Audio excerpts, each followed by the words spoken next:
तो हाँ जी, नमस्कार साथियों। तो हम लोग जो है पोइट्री को पढ़ रहे थे और एक और कविता हमारी बच गई थी जो कि है स्नेक।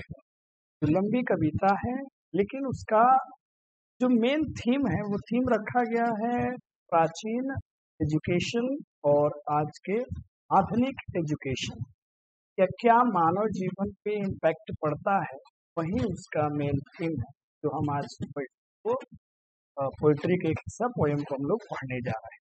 ठीक है प्यारे बच्चों, अब आना ध्यान से देखना है ना, एक एक करके सभी चीज समझना और प्रेम से समझना। ठीक है, चलो।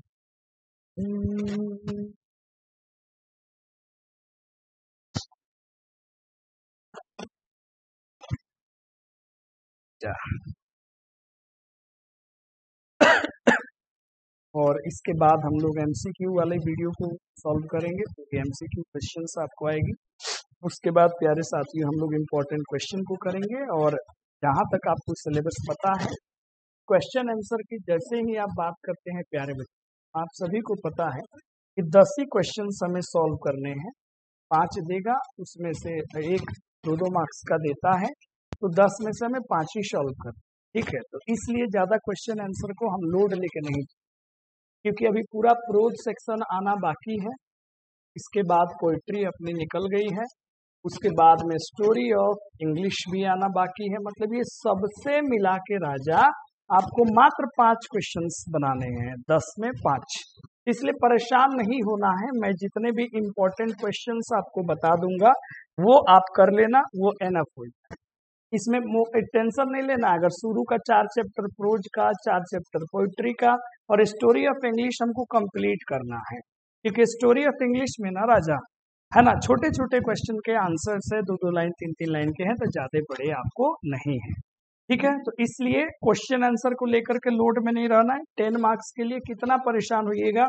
और यदि 2-2 4-4 चैप्टर बढ़िया से आप याद कर लेंगे तो 5 क्वेश्चन आ ही जाते हैं। अमूमन 2 और 3 क्वेश्चन ना बच्चा स्टोरी ऑफ इंग्लिश से आ जाता है, तो बच गए 2 ही 3 क्वेश्चन मान लो बनाने के लिए। तो प्रोज पोइट्री के शुरू से 2-2 3-3 चैप्टर कर लोगे तो लगभग आपके 5 क्वेश्चन आसानी से बन जाते हैं। इसीलिए ज्यादा क्वेश्चन आंसर में मत लेना, एमसीक्यू पे फोकस करना है और हमको हर एक पोएम को समझना है, क्योंकि जो एक्सप्लेनेशन आएगा, जो मैं तरीके सिखाऊंगा, वो बच्चा वही बेहतर लिख पाएगा जिसको पोएम की अच्छी समझ है। ठीक है ना, चलो तो शुरू करते हैं आज की शानदार क्लास की।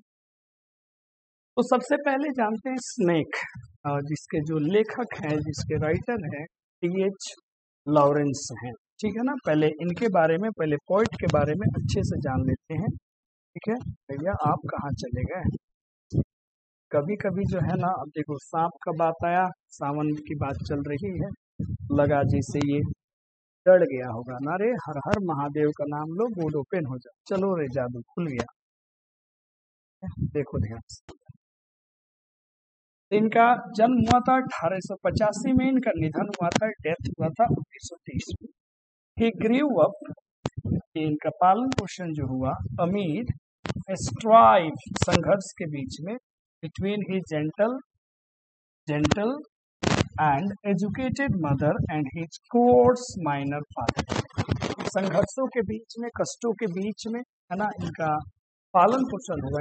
माता श्री एक जेंटल महिला थी, एजुकेटेड महिला थी, और इनके पिताजी जो थे कोर्स माइनर थे, छोटे, जो माइनर समझते हो ना, वो जो कोयले की खदान में लोग काम करते हैं उसमें काम करते। अब पोएट, ये एक पोएट थे, एक नॉवेलिस्ट थे, शॉर्ट स्टोरी राइटर थे और एसेइस्ट भी थे। एज ए यूथ जब ये नवयुवक थे, इन द नॉटिंगमशायर जगह है, माइनिंग विलेज है जहाँ पे कोयले के खदान है। कहाँ का? ईस्टवुड का, ब्रिटेन का। Lawrence presented the rough ways of his father.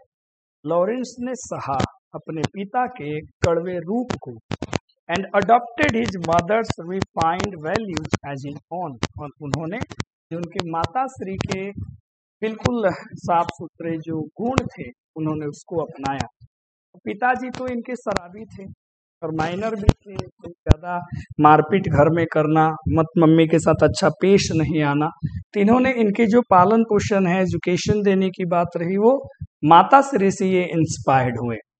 Works इनकी जो रचनाएं हैं, वर्क्स का मतलब रचनाएं, अ कलेक्शन ऑफ पोएम्स जो आया था 1909 में, व्हाइट पीकॉक बड़ा इंपॉर्टेंट है 1926 में, द ट्रीज पासर 1912 में, सन्स एंड लवर 1930 में, द रेनबो आया 1915 में, प्लम सरपेंट 1926 में, लेडी चैटर्स लवर ये आया था 1926 में।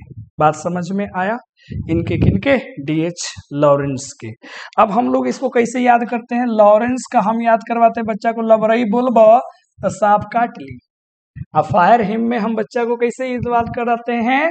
दारू पियब तो आग लागी, ऐसे याद कर लेना है। आगे की बात करते हैं राजा।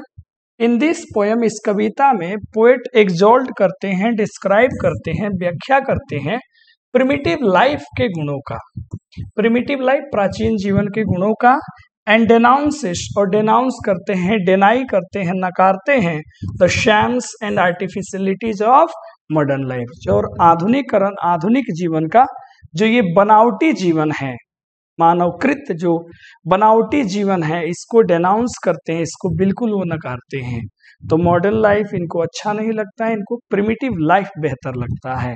और इस कविता में इसी की बात होगी और इसी चीज को एक्सप्रेस करने के लिए, बताने के लिए इन्होंने स्नेक को रखा है। ठीक है, अब थोड़ी थोड़ी सी बात यहाँ पे आप समझ जाओ, फिर मजा आएगा। देखो ये बेटा एक ट्री है, इस ट्री का नाम इसमें कैरब ट्री रखा जाएगा, कैरब ट्री, अच्छे से समझना। ठीक है, और नीचे जो है ना, इसको हम वाटर ट्रफ कहते हैं। हमने क्या निकला के राजा? नाद कहल जाला, कथी हो? नाद। और इसको दरार को जो है ना, इस दरार को कहा जाता है फिश, फिश। और इनको तो जानते ही हैं, स्नेक हो गए, है ना। ये इनका कलर दिखाया गया है, किस कलर के ये हैं? कोबरा है। और ये एक फल का नाम है बेटा, एक फल है जो इस कैरब ट्री पे लगता है, ठीक है ना, उसके बारे में बताया गया, उसका फल है। ठीक है, तो ये सारा सिचुएशन है और पूरा के पूरा जो कविता है वो एक आइलैंड पे सेट किया गया है। कहाँ पे? एक आइलैंड पे, एक द्वीप पे, और हम आपको लिए चलते हैं उसी द्वीप पे।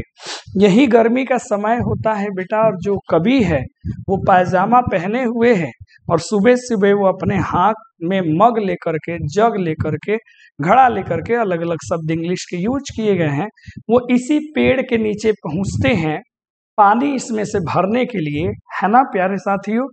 तो यहाँ देखते हैं कि यहीं पे इस फिशर से निकल करके ये सांप इसके नीचे जो चट्टान रखे गए हैं उस पर सर अपना टिकाए और ऊपर करके इसमें से जो एक नल है, यहाँ एक नल लगा हुआ है, टैप, वहीं से पानी ड्रिप कर रहा है, बूंद बूंद आ रहा है और उसको वो पी रहा है। तो ये जैसे जाते हैं तो अपने सामने देखते हैं तो ये अपने आप को सेकंड कॉमर समझते हैं कि हम, वो पहला है, हम द्वितीय हैं, और इनके मन में बहुत सारे विचार आने लगती है और उन्हीं विचारों से हमें पता लग जाएगा प्रिमिटिव एजुकेशन और मॉडर्न एजुकेशन के बीच के डिफरेंस का। फिर अंततः क्या होता है वो आपको समझ में आएगा। ठीक है, चलो ध्यान से समझना। A snake came to my water trough, एक स्नेक है जो कवि के वाटर ट्रफ के पास आया। On a hot hot day, बड़ी गर्मी का समय था, एंड आई इन पैजामास, और मैं पैजामास पहने था, बिकॉज ऑफ द हीट, बहुत ज्यादा गर्मी थी इसलिए। टू ड्रिंक देयर, वो सांप आया था क्यों? टू ड्रिंक देयर, वहां वाटर ट्रफ के पास पानी पीने। Is that clear? क्लियर हो गई आपकी कॉन्सेप्ट? आगे बढ़ो। इन द डीप, घने, अब मान लो ये पेड़ है बेटा, इसकी छाया है, तो घना पेड़ होता है तो नीचे तो छाया बन ही जाता है, वही डीप। स्ट्रेंज, अजीब, scented shade of the great dark carob tree, कहाँ वाटर ट्रफ रखा गया जहां वो सांप आया, तो शेंटेड, ये जैसे हम लोग यहाँ होता है ना जी, चंदन के जो वृक्ष हैं, किसके वृक्ष हैं? चंदन के वृक्ष हैं, शेंटेड होते हैं, वैसा ही ये वृक्ष है, कैरब ट्री है।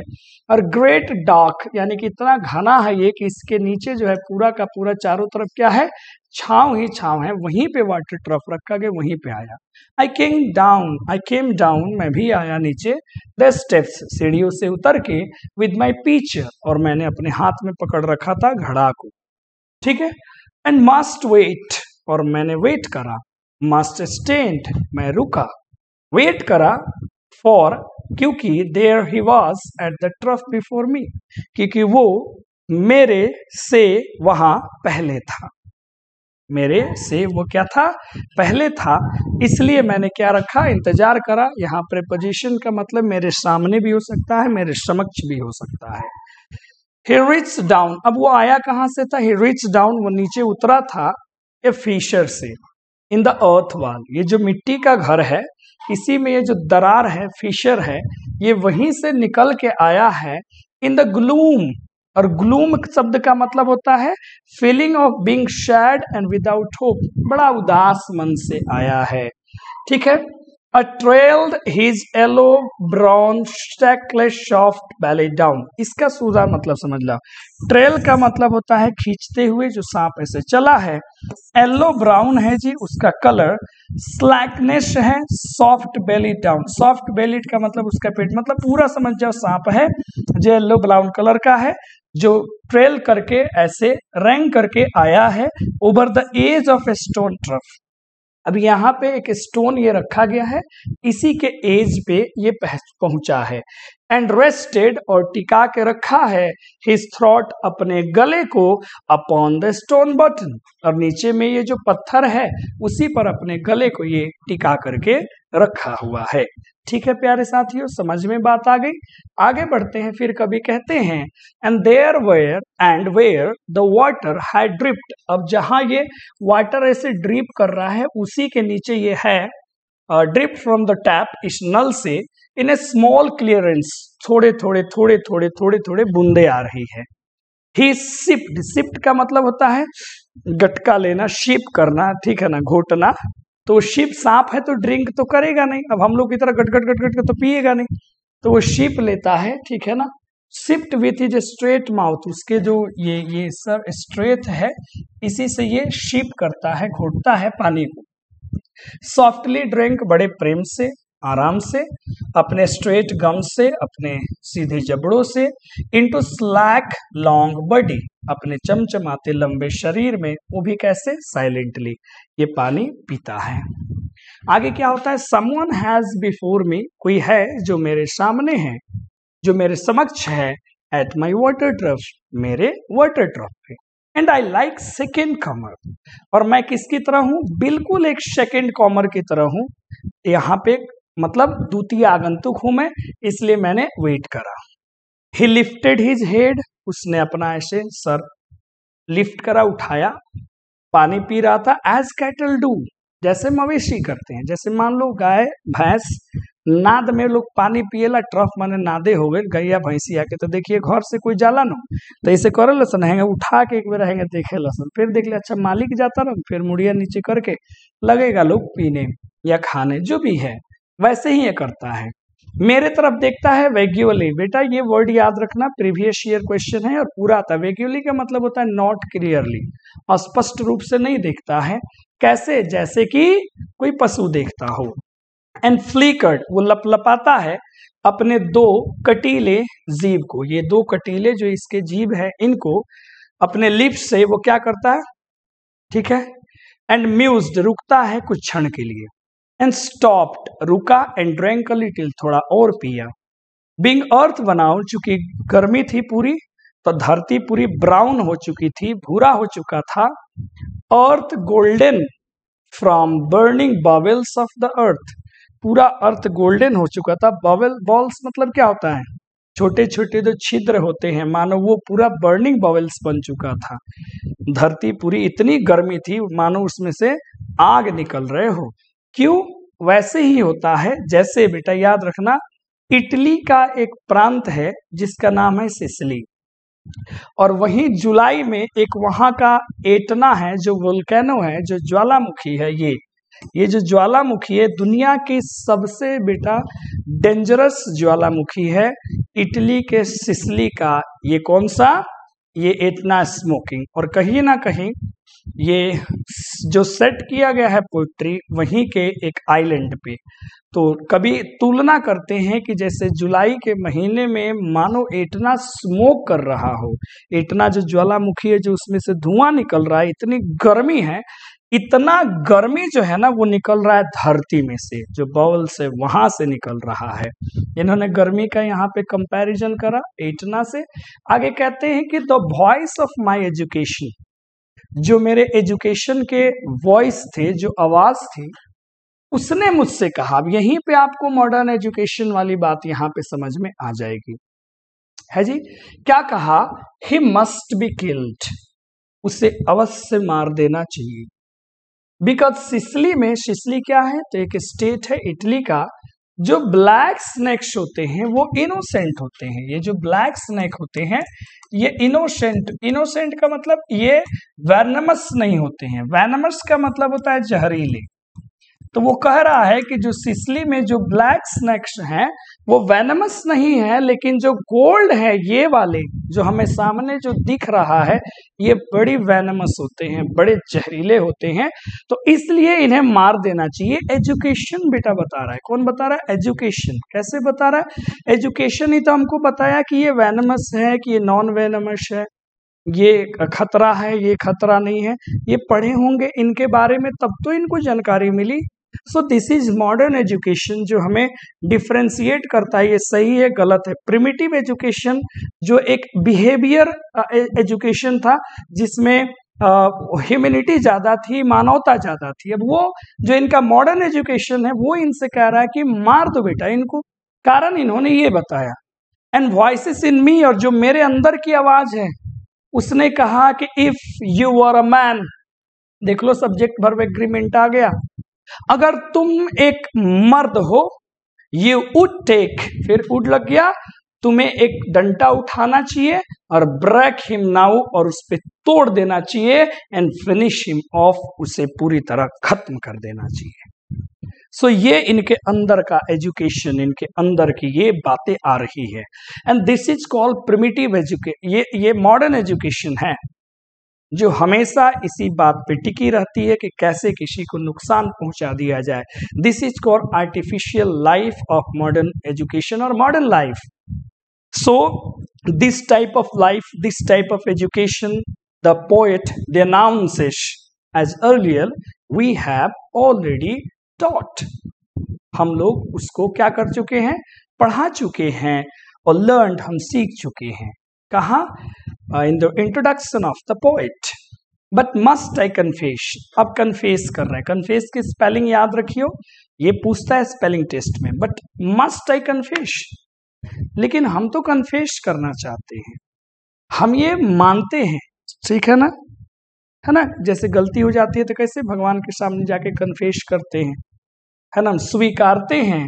हाउ आई लाइक्ड हिम, कितना मैंने उसको पसंद करा। आप सिचुएशन समझो, कभी खड़े हैं, सारी एक्टिविटीज देखी, उस समय तो पोयम नहीं लिखा होगा, घर पे बैठ के लिखा होगा, इसीलिए सारा चीज वो टेंस जो है वो पास्ट में लेके गए। शेड, जो भी आप पढ़ लो, मैक्सिमम वर, वुड, जो भी आप चीज यार, लाइक्ड, चूंकि पोयम बाद में लिखा होगा ना उन समय, अब उसी समय पेन कॉपी लेकर के थोड़े लिखेंगे, नहीं थॉट्स आएंगे।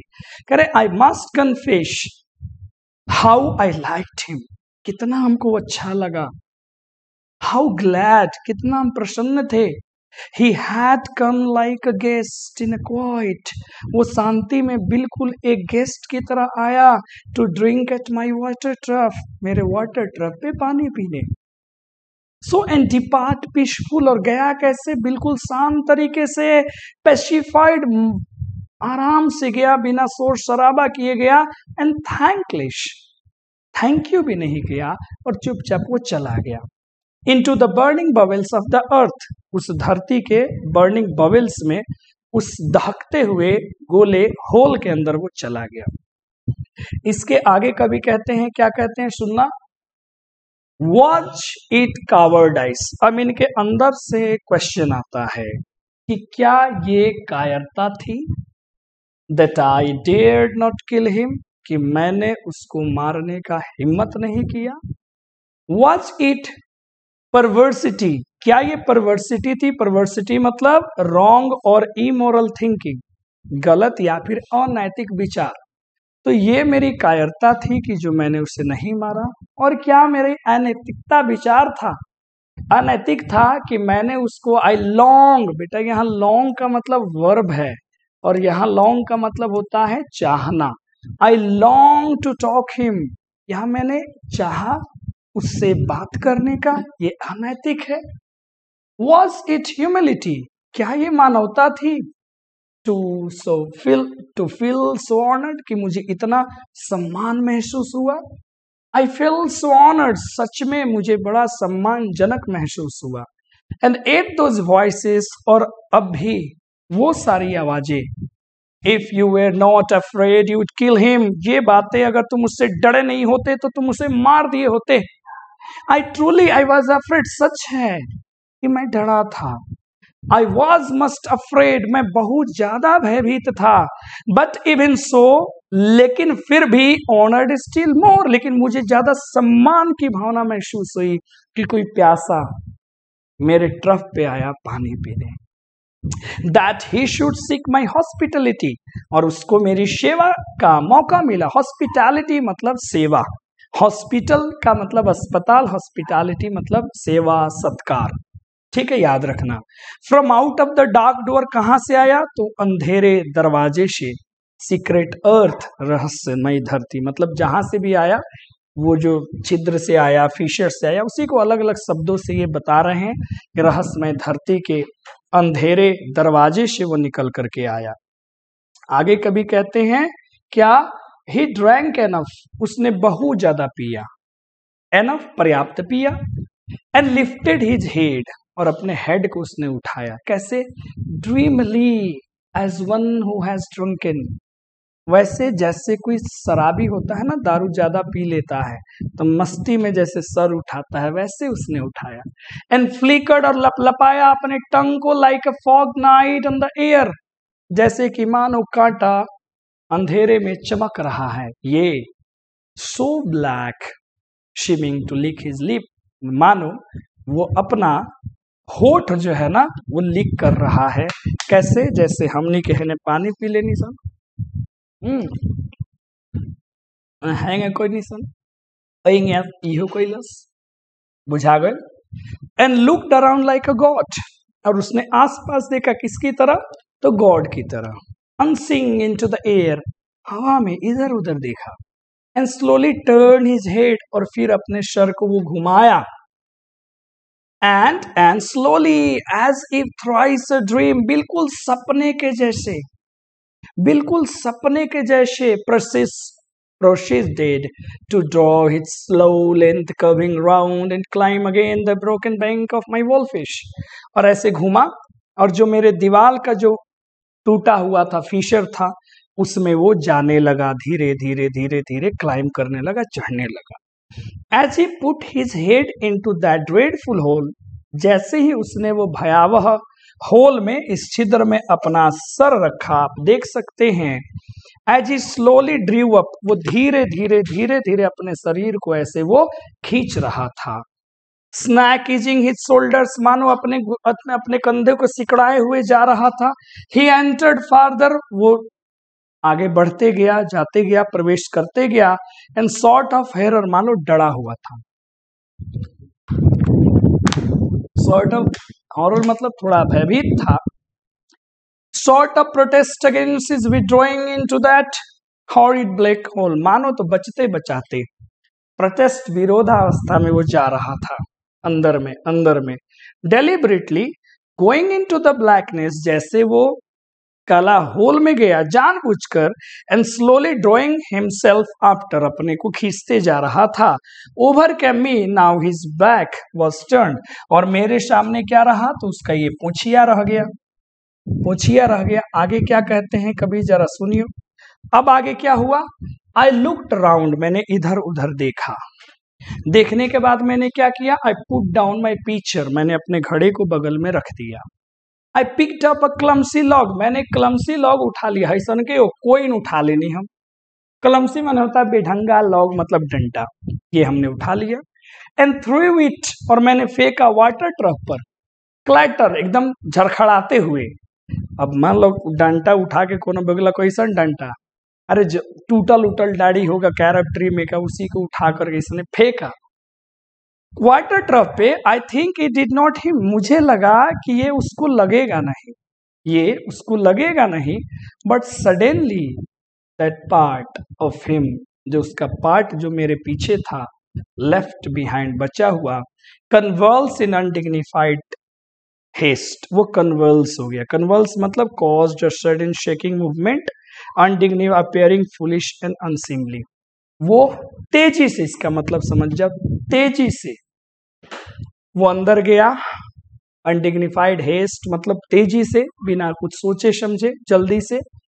रिड लाइक लाइटनिंग, बिजली की तरह चमका और वो गायब हो गया। ये पूरा सांप अंदर चला गया।